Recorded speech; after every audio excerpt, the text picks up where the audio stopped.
March 2020 marked a historic period in America, which revealed what many of us already knew. It revealed that there was a serious problem with the healthcare system and that racial disparities existed and persisted. Hundreds of thousands of Americans and many more across the globe died from the deadly disease. George Floyd was able to survive COVID-19, but not racism in America. The Minnesota father and brother was killed by former police officer Derek Chauvin.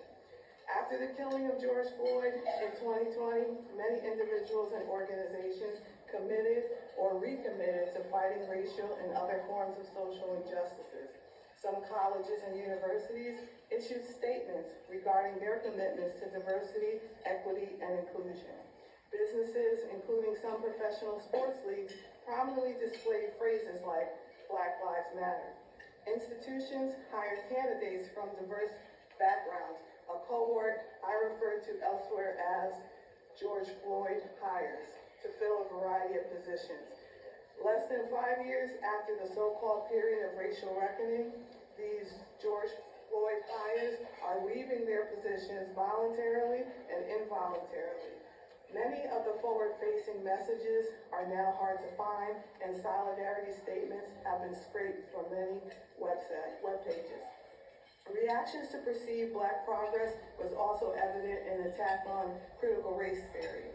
Critical race theory became a catch-all term for anything related to understanding the history of race relations in America, especially white-Black race relations over time.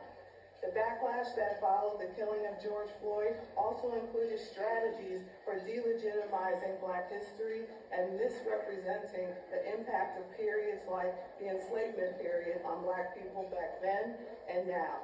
The job and housing discrimination that Black people were fighting against back in the day are before us even today. For example, Black people face employment discrimination based upon everything from their name, zip code, high school, and hairstyle. Black homes may be assessed lower than comparable white homes because of race. The average American's largest asset is their home, and Black people are not only less likely to own homes, but Black people also receive less return on their investment, and this is the case for Black people even when educational attainment and marital status are considered. The presence of artificial intelligence, or AI, is expanding, but we must remain careful and critical of its influence, as anything involving human actors has the potential to suffer from all the isms that have plagued our society for years, including racism. Climate change affects us all, and yet Black people continue to live in communities with greater environmental risk, ranging from lack of access to clean water to living in neighborhoods with exposure to harmful chemicals that elevate the risk for a host of ailments, including childhood asthma, lead poisoning, and various forms of cancer. We continue to fight for the lives of our sons, daughters, brothers, and sisters at the hands of ordinary citizens and by those with an oath to protect and serve. Our loved ones are dying or being tortured inside and outside of the criminal justice system. Access to an excellent education is still out of reach for many Black and brown children, and funding priorities have placed Black and brown people at risk in higher education. The future of reproductive freedom and affirmative action remains unclear. While college athletes can capitalize on their names, images, and likenesses, there remains rights that are still beyond their reach.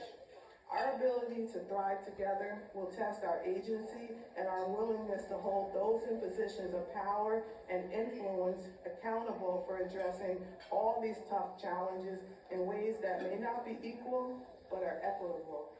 It is important that we continue to focus on what some scholars refer to as community cultural wealth.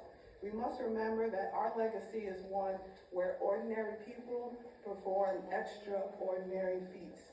We can mobilize others to tackle tough challenges and thrive together.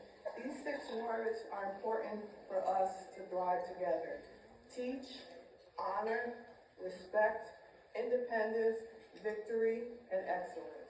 We must defend the need to teach our history within the school system system and promote the teaching of our history, American history, within our own community-based organizations. We should honor our past and those working so hard to fight for social justice today. We need to continue to demand that the lives of Black and brown people are respected. As we strive to thrive together, we should also acknowledge our independence, individuality, and right to be our authentic selves. Further, we should celebrate victories, large and small, even if they are few and far between. As we thrive together, let us do so with the same commitment to excellence that was and remains the hallmark of civil rights legends like Medgar Evers, Fannie Lou Hamer, and Constance Slaughter Harvey. The time is now. We can continue to do great things. To paraphrase something Dr. Eddie Glaude, a professor at Princeton University, once said, quote, "The world will conspire to make you feel small. The question is, will you be complicit?" End quote. Our response today and every day thereafter must be no. We must continue to highlight the gaps between what we say we value as a society and what we do. Let us continue to be the change that we want to see. Our ancestors and future generations deserve nothing less. Let us thrive together. Thank you.